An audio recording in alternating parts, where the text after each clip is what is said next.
కేంద్ర ప్రభుత్వం ఈ మధ్య కాలంలో ఒక కార్యక్రమం తీసుకొని వచ్చింది. స్పెషల్ ఇంటెన్సివ్ రివిజన్ అంటే మన ఓట్లకు సంబంధించిన కార్యక్రమం. ఆ ప్రజెంటేషన్ పెట్టాల్సిందిగా ఆ తమ్ముళ్ళు ఎక్కడున్నారో వాళ్ళు కంప్యూటర్ చూసేవాళ్ళు ఆ ప్రజెంటేషన్ పెట్టాల్సిందిగా నేను కోరుతా ఉన్నా. మీకు ఆ ప్రజెంటేషన్ ఇవ్వడానికి అట్లాగే మీ అందరికీ ఈ హ్యాండ్ బుక్ కూడా వచ్చిందా? రాలేదా? ఇవ్వలేదా అన్న? ఇంకా ఒక 2000 పుస్తకాలు ఎక్కడున్నాయి? తర్వాత మీ అందరికీ డిస్ట్రిబ్యూట్ చేయడం జరుగుతుంది, మీ అందరికి ఇవ్వడం జరుగుతుంది. ఈ బూత్ లెవెల్ ఏజెంట్ల కోసం మీరు ఏం చేయాల్సి ఉంటుంది ఎస్ఐఆర్ కార్యక్రమంలో అని చెప్పి మీకోసం ఒక ప్రజెంటేషన్, ఆ ప్రజెంటేషన్ తర్వాత మీకు ఇది ప్రత్యేకంగా ఒక హ్యాండ్ బుక్ కూడా మీకోసం తయారు చేయడం జరిగింది, మీకు ఇవ్వడం కూడా జరుగుతుంది. దయచేసి మీరందరూ ఒకసారి మధ్యలో నిల్చున్న వాళ్ళు కూర్చోవాలా, మధ్యలో నిల్చున్న వాళ్ళు కూర్చోవాలమ్మా ప్లీజ్. మీరు అడ్డం ఉన్నారు, వాళ్ళ వెనుకోలో కనబడతలేదు, కూర్చోండి.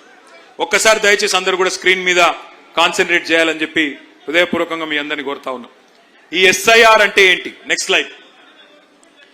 అసలు ఎస్ఐఆర్ అంటే ఏంటిది? ఎస్ఐఆర్ అంటే స్పెషల్ ఇంటెన్సివ్ రివిజన్. ఈ స్పెషల్ ఇంటెన్సివ్ రివిజన్ ద్వారా ఏం జరుగుతుంది అంటే, మరి ప్రతి ఇంటికి ఎన్నికల సంఘం యొక్క అధికారులు, రాష్ట్ర ప్రభుత్వ అధికారులు వచ్చి ప్రతి ఇంట్లో ఎవరుంటున్నారు, ఎంతమంది ఓటర్లు ఉన్నారు అని చెప్పి లెక్కలు తీసే కార్యక్రమం ఈ ఎస్ఐఆర్ అనే కార్యక్రమం. అంటే ఒక రకమైన వడపోత కార్యక్రమం ఎస్ఐఆర్ కార్యక్రమం. ఎవరు చేస్తారు దీన్ని? ఎవరు చేస్తారు అంటే బూత్ లెవెల్ ఆఫీసర్స్ అని ఉంటారు, బిఎల్ఓస్, అంగన్వాడీ టీచర్లు, మెప్మా రిసోర్స్ పర్సన్లు, వాళ్ళే మీకు తెలిసిన వాళ్ళే ఉంటారు, కొత్త వాళ్ళేమి ఆకాశంలోకి వెళ్ళి రారు. అంటే ఏంది అసలు ఈ ప్రక్రియ ఏంటిది, ఎన్నిసార్లు జరిగింది? ఎస్ఐఆర్ ఏమి మొదటిసారి జరగడం లేదు భారతదేశంలో. ఎస్ఐఆర్ అనేది స్పెషల్ ఇంటెన్సివ్ రివిజన్ ఇదివరకు 13 సార్లు జరిగింది భారతదేశంలో స్వాతంత్రం వచ్చిన తర్వాత. ఇది 14వ సారి. చివరిసారి ఎప్పుడు జరిగింది అంటే మనకు ఉమ్మడి ఆంధ్రప్రదేశ్ ఉన్నప్పుడు 2002వ సంవత్సరంలో ఆనాడు ఈ ఎస్ఐఆర్ అనే కార్యక్రమం జరిగింది. మరి ఎస్ఐఆర్ లో ఏం చేస్తారు అంటే చివరిసారి ఎప్పుడైతే ఎస్ఐఆర్ జరిగిందో 2002లో ఆ 2002 ఓటర్ లిస్టు తీసుకుంటారు. అట్లాగే కొత్త ఓటర్ లిస్ట్ అంటే మొన్న 2025 ఏదైతే ఎన్నిక లేటెస్ట్ ఓటర్ లిస్ట్ ఉంటుందో ఆ 2 తీసుకొని పక్క పక్కన పెట్టుకొని అధికారులు పోల్చి చూసుకుంటారు. ఉదాహరణకి 2002లో మీ ఇంట్లో ఒక అమ్మాయో అబ్బాయో ఆ రోజుకి పుట్టి లేదు, ఆ రోజు ఇంకా అప్పటికి పుట్టనే లేదు, ఎందుకంటే అప్పుడు పుడితే ఇప్పుడు 24 ఏళ్ళకి వచ్చింటారు వాళ్ళు. ఆ రోజు పేరు ఉండకపోవచ్చు, మరి ఈ రోజు పేరు ఉంటుంది. కాబట్టి 2 పోల్చుకొని చూసుకొని ఫ్యామిలీ మ్యాపింగ్ ద్వారా మరి కొత్తగా వారిని కూడా యాడ్ చేస్తారు. అట్లాగే మీ ఇంట్లో పెళ్ళైతే కొత్త కోడలు వచ్చింది, ఆ కొత్త కోడలి పేరు ఆనాడు 2002లో వేరే చోట ఉండి ఉంటుంది, వాళ్ళ తల్లిగారు ఇంట్లో ఉంటుంది, ఇప్పుడు మీ ఇంట్లోకి వచ్చి ఉంటుంది, కాబట్టి ఆ పేరు కూడా యాడ్ చేస్తారు. ఇది అల్టిమేట్ గా ఏం ప్రక్రియ అంటే మీకు సింపుల్ గా చెప్పాలంటే ఇందులో 4 రకాల కార్యక్రమాలు చేస్తారు. ఏమైనా చనిపోయి ఉంటే ఎవరైనా పెద్ద మనుషులు వాళ్ళ ఓట్లు తీసేస్తారు, నెంబర్ 1. ఎవరైనా చనిపోతే వాళ్ళ ఓట్లు తొలగించడం జరుగుతుంది. రెండవది, కొత్త ఓట్లు ఏమైనా రాయించాల్సి ఉంటే 18 ఏళ్ళు నిండింటే వాటిలో ఓట్లు రాస్తారు. మూడవది, ఎవరన్నా కూకట్పల్లి నుంచి వేరే కాడికి మైగ్రేట్ అయిపోయినారనుకో, చదువు కోసమో ఇంకో దానికోసమో కూకట్పల్లి నుంచి ఎల్బీ నగర్ పోయినారనుకో, వాళ్ళ ఓటు ఇక్కడి నుంచి అక్కడికి ట్రాన్స్ఫర్ అవుతుంది. అట్లాగే ఎవరైనా ఎల్బీ నగర్కి వెళ్ళి కూకట్పల్లికి వచ్చినారనుకో, వాళ్ళ ఓటు ఇక్కడ రిజిస్టర్ అవుతుంది. అంటే 4 రకాలు. ఒకటి, చనిపోయిన వాళ్ళ ఓటు తీసేయడం. రెండవది, మీకు కొత్తగా 18 ఏళ్ళు నిండితే వాళ్ళ ఓటు రాయించడం. మూడవది, ఇక్కడి నుంచి ఎవరైనా ఓటు ఇంకొకడికి పోతే ఇక్కడ తొలగించి అక్కడ రాయించుకోవడం. నాలుగవది, ఎవరైనా కొత్తగా ఓటు ఇక్కడికి వస్తే వారి ఓటు ఇక్కడ రాయించి ఒరిజినల్ గా ఎక్కడైతే ఉన్నారో దాన్ని తొలగించడం. అయితే ఇందులో ఒక చాలా ఇంపార్టెంట్ పాయింట్ మీకు ఇక్కడ ఎక్స్ప్లెయిన్ చేయాలి. ప్రతి ఒక్కరు కూడా ఒక ఎన్యూమరేషన్ ఫారం నింపాల్సి ఉంటుంది. మీ గతంలో ఓటు ఉండొచ్చు. కృష్ణారావు గారు ఉన్నారు, కృష్ణారావు గారు వాళ్ళ ఇంట్లో వాళ్ళ శ్రీమతి, వాళ్ళ కొడుకు, వాళ్ళందరికీ ఒక ఫామ్ వాళ్ళే నింపుతారు. బిఎల్ఓస్ వచ్చి మనకు చూపెడతారు, అన్న ఇది మీరేనా, మీ అబ్బాయేనా అని అడుగుతారు. అవును అని చెప్పాలా, టిక్ చేస్తారు, ఒక ఫోటో తీసుకుంటారు, వెళ్ళిపోతారు. దీని ఎన్యూమరేషన్ ఫామ్ అని అంటారు. ఇక్కడ నెక్స్ట్ స్లైడ్. మొత్తం తెలంగాణలో ఇది చాలా ఇంపార్టెంట్ స్లైడ్, దయచేసి మీరు చూడాలి. ఈ రోజు ఈ నిమిషానికి 3.39 కోట్ల ఓట్లు ఉన్నాయి తెలంగాణలో అని ఎలక్షన్ కమిషన్ వెబ్సైట్ చెప్తా ఉన్నది. మొత్తం పోలింగ్ బూత్లు ఎన్ని ఉన్నాయంటే 35,985 మొత్తం రాష్ట్రంలో. ఓట్లు 3.39 కోట్లు. అట్లాగే పోలింగ్ బూతులు దగ్గర 36,000 పోలింగ్ బూతులు ఉన్నాయి. ఇందులో ఇప్పుడు జరుగుతున్నది ఏంటి అంటే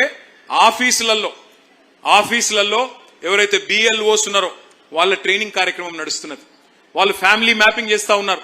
మీ ఇంట్లో 2002 లిస్టు 2025 లిస్టు పట్టుకొని ఫ్యామిలీ మ్యాపింగ్ కార్యక్రమం ఇప్పుడు ఆఫీసులలో వాళ్ళ ఆఫీసులలో జరుగుతూ ఉంది. కానీ ఫీల్డ్ వెరిఫికేషన్ అంటే మీ ఇంటింటికి వచ్చే కార్యక్రమం ఎప్పుడు చాలు అవుతుందంటే జూన్ 25 నుంచి చాలు అవుతుంది.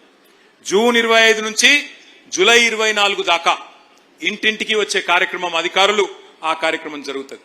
ఇక్కడనే మరి మన పార్టీ తరఫున కూడా బూత్ లెవెల్ ఏజెంట్లను మనం అపాయింట్ చేసుకున్నాం. ఆ బూత్ లెవెల్ ఏజెంట్ల కార్యక్రమం బూత్ లెవెల్ ఎవరెవరైతే ఏజెంట్స్ ఉన్నారో వారు కార్యక్రమం ఏంటి వాళ్ళ పాత్ర ఏందో నేను మళ్ళీ చెప్తాను. జూన్ 25 చాలు అయి జూలై 24 దాకా ఈ కార్యక్రమం కొనసాగుతుంది. జూలై 24 నుంచి మీరు అభ్యంతరాలు చెప్పాల్సింది మరి 30 ఆగస్టు దాకా మీరు అభ్యంతరాలు చెప్పొచ్చు, అభ్యంతరాలు సమర్పించవచ్చు 30 ఆగస్టు దాకా. అంటే ఒక నెల రోజుల పాటు మీరు అబ్జెక్షన్ చెప్పొచ్చు. సార్ ఇది మీరు తప్పు చెప్పారు. అక్కడ ముసాయిదా 31 జూలై నాడు డ్రాఫ్ట్ ఓటర్ లిస్ట్ పబ్లిష్ చేస్తారు. ఏ డివిజన్లో ఎన్నున్నాయి ఓట్లు, ఎంతమందిని లెక్కించినాము, 24 జూలై అయిపోయినాక మొత్తం ఫీల్డ్ ఇన్స్పెక్షన్ అయిపోయినాక వారం రోజుల్లో ఒక లిస్టు వాళ్ళు పబ్లిష్ చేస్తారు. చేసిన తర్వాత మనం 1 మంత్ పాటు అబ్జెక్షన్స్ చెప్పొచ్చు. 1 మంత్ లో అబ్జెక్షన్స్ 30 ఆగస్టు నుంచి 30 ఆగస్టు నుంచి 28 సెప్టెంబర్ దాకా నెల రోజుల్లో వారు అభ్యంతరాలు పరిష్కరించాలి. పరిష్కరించిన తర్వాత 1 అక్టోబర్ నాడు ఫైనల్ ఓటర్ లిస్టు మరి తయారైతుంది. ఇది చాలా ఇంపార్టెంట్. ఒక్కసారి మనసు పెట్టి అందరూ వినాలా. 25 జూన్ ప్రారంభమైతుంది, 24 జూలై దాకా కొనసాగుతుంది ఇంటింటికి వచ్చే కార్యక్రమం. 31 జూలై నాడు ముసాయిదా voter list draft voter list publish అవుతుంది. మీరు 1 మంత్ పాటు అబ్జెక్షన్స్ చెప్పొచ్చు. 1 మంత్ తర్వాత వాళ్ళు ఒక నెల రోజుల పాటు మీరు చెప్పిన అభ్యంతరాల మీద వాళ్ళు సరి చేసుకోవాలా. చివరికి 1 అక్టోబర్ నాడు మొత్తం ఫైనల్ ఓటర్ లిస్టు పబ్లిష్ చేయడం జరుగుతుంది. ఇదే ఓటర్ లిస్టుతోని మనం హైదరాబాద్ కార్పొరేషన్ ఎన్నికలకు పోబోతా ఉన్నాం. కాబట్టి ఎవరెవరైతే కార్పొరేటర్ కావాలనుకుంటున్నారో, ఎవరెవరైతే కార్పొరేటర్లు ఇప్పుడు ఉన్నారో మాజీ కార్పొరేటర్లు, మీ మీద బాధ్యత ఎక్కువ ఉంటుంది. మీరు దయచేసి ఏ ఒక్క అర్హుడి ఓటు, ఏ ఒక్క నిజాయితీ పరుడైన ఓటు ఉండాల్సిన వ్యక్తి ఓటు పోకుండా కాపాడుకునే బాధ్యత మీది అనే మాట నేను విజ్ఞప్తి చేస్తా ఉన్నా. ఎందుకంటే మనం చూస్తున్నాం బెంగాల్లో 95 లక్షల ఓట్లు పోయినాయి. అందులో 27 లక్షల మంది పోయి కోర్టులో కొట్లాడుతున్నారు. 27 లక్షల మంది కొట్లాడుతున్నారు కోర్టులో మాకు అన్యాయం జరిగింది అని. బీహార్లో 65 లక్షల ఓట్లు పోయినాయి, తొలగించారు. అందులో దాదాపు 10 లక్షల మంది కోర్టులో కొట్లాడుతూ ఉన్నారు. మరి మనం అప్రమత్తంగా ఉంటే, మనం హుషారుగుంటే ముందే ఇట్లాంటి సమస్యలు రాకుండా కాపాడుకునే బాధ్యత మన మీదనే ఉంటుంది. Next slide. అయితే మనం ప్రతి పోలింగ్ బూత్ కి ఒక ఏజెంట్ని పెట్టుకున్నాం. మరి మీ దగ్గర ఎన్ని బూత్స్ ఉన్నాయి కృష్ణారావు గారు? 470 పోలింగ్ బూత్లుంటే మీ దగ్గర ప్రతి బూత్ కి బూత్ లెవెల్ ఏజెంట్లను మనం ఇప్పటికే సబ్మిట్ చేసుకున్నాం. మరి ఆ బూత్ లెవెల్ ఏజెంట్లు ఇక్కడ ఉన్నారని నేను అనుకుంటా ఉన్నారా? మీకు తెలుసా, ఐడియా ఉందా? ఒకసారి చేయలేవట్టండి అందరు. ఇదరే శుక్రియా ఆప్కా. మరి బూత్ లెవెల్ ఏజెంట్ల బాధ్యతలు ఏంటి? బూత్ లెవెల్ ఏజెంట్లు ఏం చేయాలి అంటే మీరు చాలా ఇంపార్టెంట్. మీ కాన్స్టిట్యున్సీకి ఎమ్మెల్యే ఎట్లనో మీ బూత్ కు బిఎల్ఏ గట్ల అంత స్థాయిలో మీ బాధ్యత ఉంటుంది ఇప్పుడు ఎస్ఐఆర్ ప్రక్రియలో. మరి మీరు చేయాల్సిన పని ఏంటిది అంటే, ఒకటి ఆ ఎస్ఐఆర్ కార్యక్రమంలో ఎన్నికల అధికారులు అంటే ఎవరు? Booth level officer, anganwadi teacher కావచ్చు, అక్కడ ఉండే ప్రభుత్వ టీచర్ కావచ్చు, వారితో కలిసి పనిచేయడం. రెండవది బూత్ లెవెల్ ఏజెంట్లు ఎవరైతే ఉన్నారో అర్హులైన ప్రతి ఒక్కరూ తప్పకుండా ఎన్యూమరేషన్ ఫామ్ నింపేలాగా చూసుకోవడం. మూడవది 18 ఏళ్లు నిండిన వాళ్ళు ఎవరైనా సరే మరి వాళ్ళందరినీ ఓటర్ జాబితాలో చేర్పించడం. నాలుగవది ఓటర్ జాబితాలో ఉన్న డూప్లికేట్ ఓట్లు, చనిపోయిన వాళ్ళ ఓట్లు తొలగించేలాగా చూసుకోవడం. Next slide. ఎస్ఐఆర్ ప్రక్రియలో 4 స్థాయిల్లో అధికారులు కూడా పనిచేస్తారు. బూత్ లెవెల్లో బిఎల్ఓ ఉంటారు. అదేవిధంగా కాన్స్టిట్యున్సీ లెవెల్లో మీకు ఈఆర్ఓ ఉంటారు, ఎలక్ట్రల్ రిజిస్ట్రేషన్ ఆఫీసర్. జనరల్గా ఆర్డీఓ గారు ఉంటారు. ఆ ఆర్డీఓ గారి కింద తహసీల్దార్ ఉంటారు, ఏఈఆర్ఓ అంటారు, అసిస్టెంట్ ఎలక్ట్రల్ రిజిస్ట్రేషన్ ఆఫీసర్. ఇక పైన అందరికంటే పైన జిల్లా స్థాయిలో జిల్లా కలెక్టర్ గారు డిస్ట్రిక్ట్ ఎలక్షన్ ఆఫీసర్ గా ఉంటారు. ఇది ఎందుకు చెప్తా ఉన్నా ఇదంతా అంటే, మీరు బిఎల్ఏ గారు బిఎల్ఓతో కలిసి పనిచేస్తారు. ఆ తర్వాత ఒకవేళ అక్కడ పరిష్కారం కాకపోతే మెల్లిగా నెక్స్ట్ లెవెల్కి పోవాలా ఏఈఆర్ఓ దగ్గరికి. ఏఈఆర్ఓ దగ్గర పరిష్కారం కాకపోతే ఈఆర్ఓ దగ్గర పరిష్కారం కాకపోతే డిఈఓ. ఇదంతా మీ ఎమ్మెల్యే గారు చూసుకుంటారు. కేవలం మీకు ఇన్ఫర్మేషన్ కోసమే ఇది నేను చెప్తా ఉన్నా.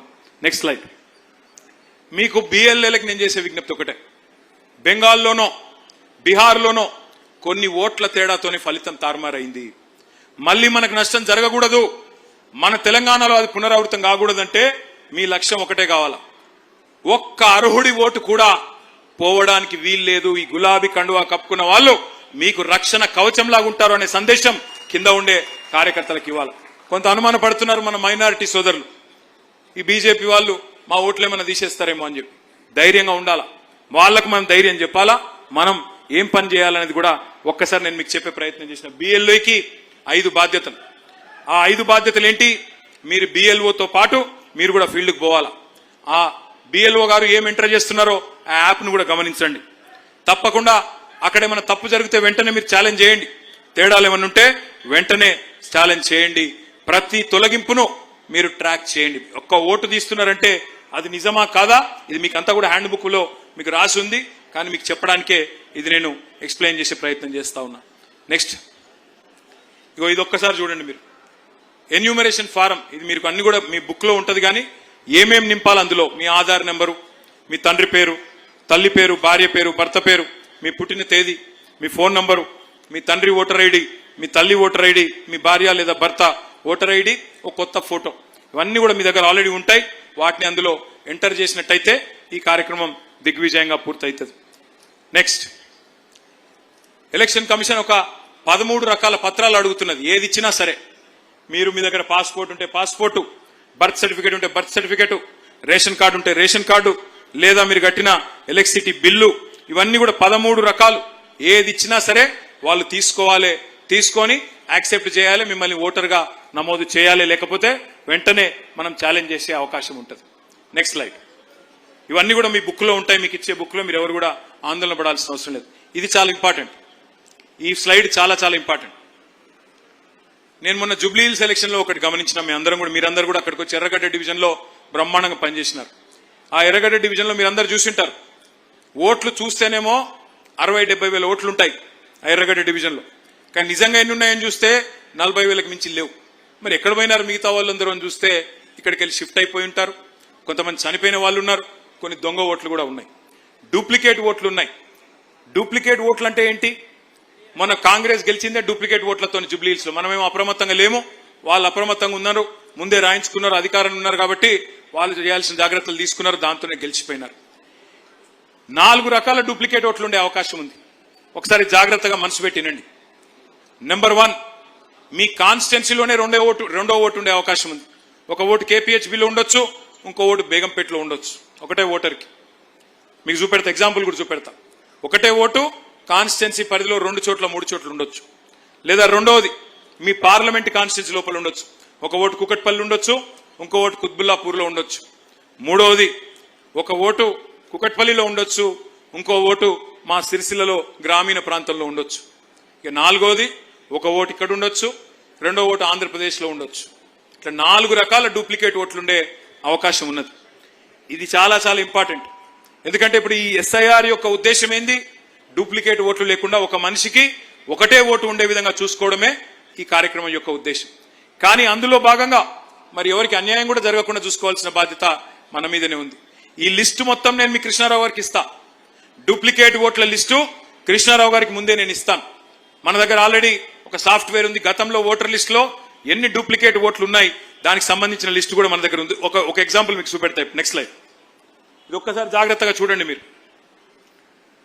జూబ్లీ హిల్స్ మొన్న జరిగిన ఎన్నిక ఇది. ఒక అమ్మాయి పేరు, నిజమైన నంబర్, ఇది నిజమైన పేరు. ఒక అమ్మాయి పేరు ఏ లావణ్య, భర్త పేరు ఏ శ్రీనివాస్. కానీ ఆమెకు దాదాపు 5 ఓట్లున్నాయి. 2 జూబ్లీ హిల్స్లున్నాయి, ఒకటి ముషీరాబాద్, ఒకటి అంబర్పేట, ఒకటి ఖైరతాబాద్. ఒకటే పార్లమెంట్ పరిధిలో, సికింద్రాబాద్ పార్లమెంట్ పరిధిలో ఈ అమ్మాయికి 5 ఓట్లు ఉన్నాయి. అయితే ఇక్కడ ఒక చిన్న విషయం, అమ్మాయి ఖచ్చితంగా దొంగ ఓట్లని నేను అంటలేను. నిజంగా కూడా ఒక ఏ లావణ్య, ఏ శ్రీనివాస్, ఇంకో అమ్మాయి కూడా ఉండొచ్చు, నేను కాదంటలేను. కానీ ఆ వెరిఫికేషన్ చేయాల్సిన బాధ్యత మన మీదనే ఉంటుంది. ఎక్కడ నిజానికి ఆ అమ్మాయికి ఓటు ఉంది, ఈ లిస్టు మొత్తం మీకే ఇస్తా. మీకే అంటే మీ ఎమ్మెల్యే గారికి ఇస్తాం, మీ ఎమ్మెల్యే గారు బూత్ల వారీగా మీకు ఇస్తారు. అప్పుడు ఏం చేయాలి మీరు?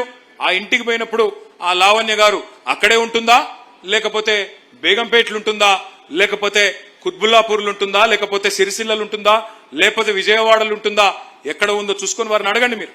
అమ్మ మీ ఓటు ఇక్కడ రాయించుకుంటారా, అక్కడ రాయించుకుంటారా తేల్చుకోండి, ఏదో ఒక చోటనే ఓటు ఉండాలి, లేకపోతే నష్టం జరుగుతుంది అని చెప్పి వాళ్ళని బుదిరకిచ్చి, ఇదిగో ఇదన్నీ కూడా నిజమైన డేటా. ఇది నేను ఇట్లా తీపిస్తే మీరు నమ్మరు, నేను చెప్పేది ఇట్లా డూప్లికేట్ ఓట్లు ఎట్లున్నాయని లెక్క తీపిస్తే ఒక్కొక్క నియోజకవర్గంలో దగ్గర దగ్గర 30 నుంచి 40 వేల డూప్లికేట్ ఓట్లు ఉన్నాయి. వీటిని తీసేస్తేనే రేపటి రోజున కాంగ్రెస్ బీజేపీల డ్రామాలు సాగవు, మనం ఇంకా పెద్ద మెజారిటీతో గెలిచే అవకాశం ఉంటుంది. కాబట్టి మీరు తప్పకుండా దయచేసి అందరూ సిన్సియర్ గా ఈ లిస్టు చూడాలని చెప్పి నేను విజ్ఞప్తి చేస్తా ఉన్నా. ఇక నెక్స్ట్ స్లైడ్. మీకు ఇప్పుడే నేను చెప్పినాను, మరి పార్టీ పరంగా మీ అందరికీ ఒక బిఎల్ఏ హ్యాండ్ బుక్ మీకు అందజేయడం జరుగుతుంది. ఇప్పుడు నేను చెప్పిన అన్ని వివరాలు కూడా ఇందులో మీకు ఇవ్వడం జరుగుతుంది. మరి అట్లాగే మీకేమైనా అనుమానం ఉంటే మీరు వెంటనే మీ ఎమ్మెల్యే గారికి చెప్పొచ్చు, అన్న ఇక్కడికి ఈ సమస్య ఉంది అంటే ఆయన వెంటనే మన పార్టీ ఆఫీస్ని అలర్ట్ చేస్తారు. దానికి సంబంధించిన నెక్స్ట్ స్లైడ్, దానికి సంబంధించిన కార్యక్రమం కూడా మీకు వెంటనే సమాచారం కూడా ఇవ్వడం జరుగుతుంది. హ్యాండ్ బుక్ మీకు ఇస్తాము. Next slide. ఆ తర్వాత బిఎల్ఏలకు ఇంకొక వర్క్ బుక్ కూడా ఇస్తాం. వర్క్ బుక్ అంటే ఏంటి, మీకున్న 1000 ఓట్లలో ఆ డూప్లికేట్ ఓట్లన్నీ రిజిస్టర్ అయింది మొత్తం కూడా మీకు ఆ వర్క్ బుక్ కూడా మీకు పార్టీ ఇస్తుంది.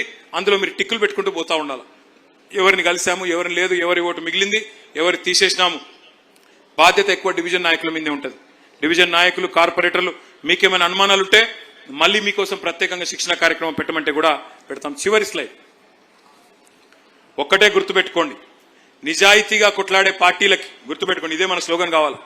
మీరు ఎన్ని పోలింగ్ బూత్లలో, ఎందుకంటే గెలుపు స్టార్ట్ అయ్యేది పోలింగ్ బూత్ నుంచే, మీరు మళ్ళీ ఎమ్మెల్యే గారు 72,000తో కాదు, ఈసారి 1,00,000 ఓట్లతో గెలవాలంటే బూత్ లెవెల్లో కరెక్ట్ గా వర్క్ జరిగితేనే, మీ బూత్ లో మంచి మెజారిటీ వస్తేనే, రేపు నిఖార్సైన ఓటు మిగిలితేనే మీరు మంచి మెజారిటీతో గెలిచే అవకాశం ఉంటుంది.